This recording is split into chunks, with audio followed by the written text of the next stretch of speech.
And right now you're doing what?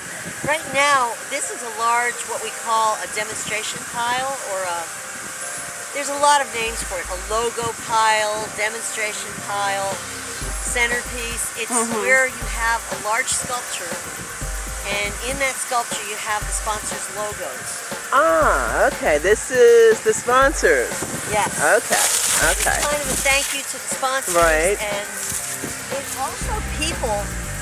We found out that people are really fascinated by the ability to write in the sand. You know, so to them it's very impressive to have logos or writing in the sand. They'll be using the method with the wet sand, right? Yeah, what I'm doing now, because it is so windy and dry, I'm trying to make the sand as wet as possible so it doesn't blow away. Okay. When we actually sculpt the sand, that's too dry, that's not going to stay. So, yep, still too dry. Wait a minute. Okay. When it's wet, it sticks together. Okay. And it really sticks together. So, you know, you can almost throw it and it stays together. So, that's all I'm doing at this point. We still have to add more sand to the pile. So right. It's not finished. And when they start carving on this, it will have been wet already, or will they still be adding water to it as they work? As we carve, what we'll do is put more water into the area we're working on. Okay. And then once it's finished, it's preserved with the biodegradable spray on the surface. Just on the surface. Just on the surface. Okay.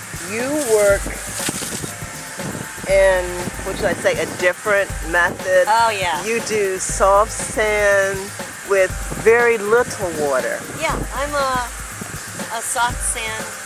I practice what my husband did. He did soft sand sculpture. And when he did it, he didn't have a hose. He would have a shovel to dig the sand up and maybe 2 buckets to just put a little bit of water in. So his sculptures didn't last that long. Okay.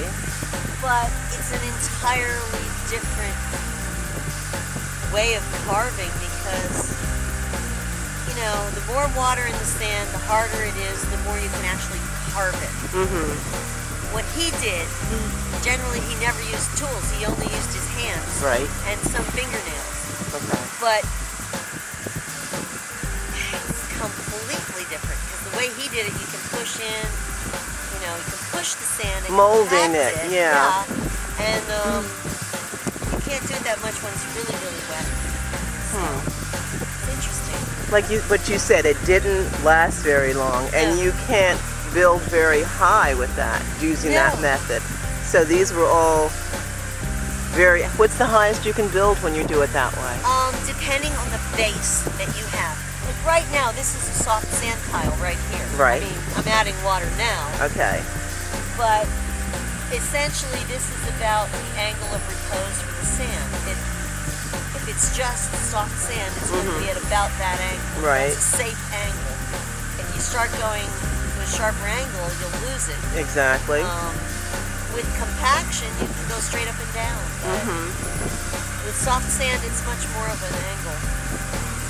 So it would depend on how high your pile is. It depends on how wide the base is. Okay, the base. The base determines how high you can go. Okay. When you start with a wide base, as you come down, it's going to be more what? More like drapey. Yeah, what you have with soft sand is the illusion. Like if you look at a lot of the sculptures we've done, you stand in the front, you look at it. It may look as if it's really cut out in certain areas and really standing straight up and down. But then if you go around to the side and look, you'll see that everything's leaning. You know, everything's leaning. It's just disguised. Okay. If there's something you can't do in soft sand with an undercut, you can hide that area and make it appear to be much more cut out than it is. Okay.